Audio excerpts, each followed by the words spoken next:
Welcome back. It is one of the highest stakes House races of the midterm cycle. Wyoming will be the center of the political universe next week. Will crossing former President Trump prove to be a career killer for Congresswoman Liz Cheney? ABC News political reporter Brittany Shepard traveled to Wyoming to talk to voters. She has the story. At the county fair in Cheyenne, you'll find dairy goats, cowboy boots, horse shows, you in the gray shirt, and even a children's magic show. Now I'll show you guys it's gone. You'll also find plenty of angry voters who say their Congresswoman Liz Cheney has pulled a disappearing act of her own. After she jumped in on the January 6th thing and she jumped in on the impeachment, she was nowhere to be found.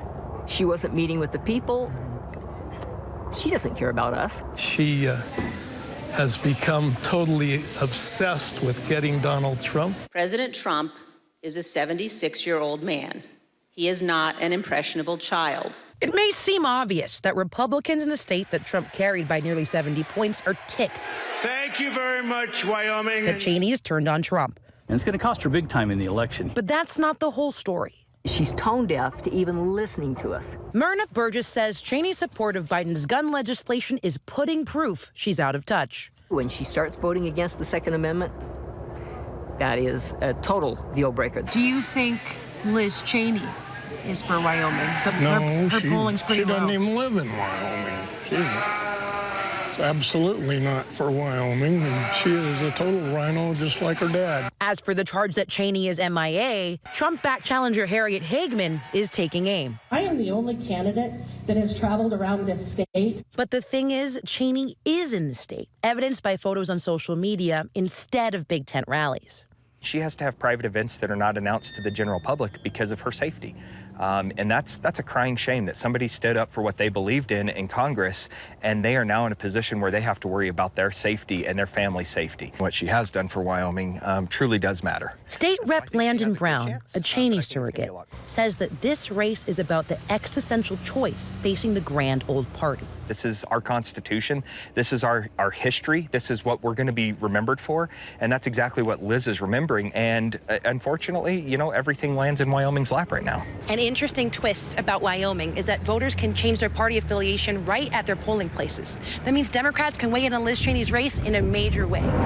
And here in Laramie, a place progressive by Wyoming standards, it's happening. I've never received these kind of mailers, and certainly not in this abundance for one race ever. Laramie Democrat Connie Wilbert has received stacks of mailers urging her to make the switch. In Connie's neighborhood, Cheney yard signs are abundant. She says most belong to lifelong liberals like herself. While I disagree with her on virtually everything else, all policies, I respect the heck out of her for taking this stand. Voter Megan Hayes, who also made the switch, says these are unusual times. Lifelong Democrat, but registered as a Republican for the primary? For the first time in my life, I am a registered Republican. Yes, ma'am, yes. That gave me a little bit of a rash, but I did it. Could Wyoming Democrats save Liz Cheney's hide?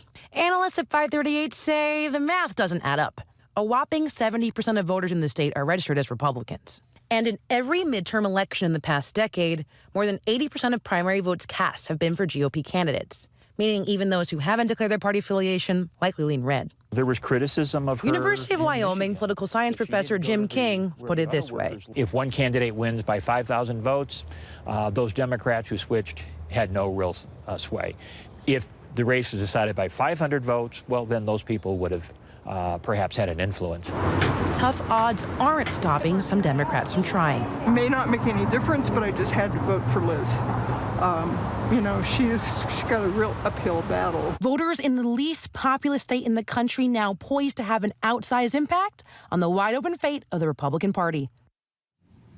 Brittany Shepard, thank you so much. I'm Deirdre Bolton. Thank you for streaming with us. More news after this. Hi everyone, George Stephanopoulos here. Thanks for checking out the ABC News YouTube channel. If you'd like to get more videos, show highlights, and watch live event coverage, click on the right over here to subscribe to our channel, and don't forget to download the ABC News app for breaking news alerts. Thanks for watching.